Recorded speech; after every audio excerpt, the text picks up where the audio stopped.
நீலகிரியில் ஒலித்த ஓணம் பண்டிகை உற்சாகம். மலையாள மக்கள் வீடுகளில் அத்திப்பூ கோலம்.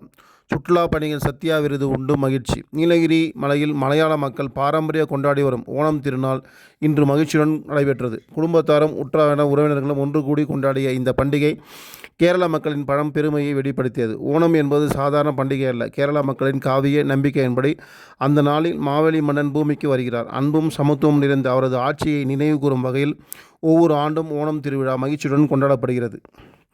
கேரளாவை ஒட்டியுள்ள நீலகிரி மாவட்டத்தில் கூடலூர், பந்தலூர், உதகை உள்ளிட்ட படங்களில் பல ஆயிரக்கணக்கான மலையாள மக்கள் வசித்து வருகின்றனர்.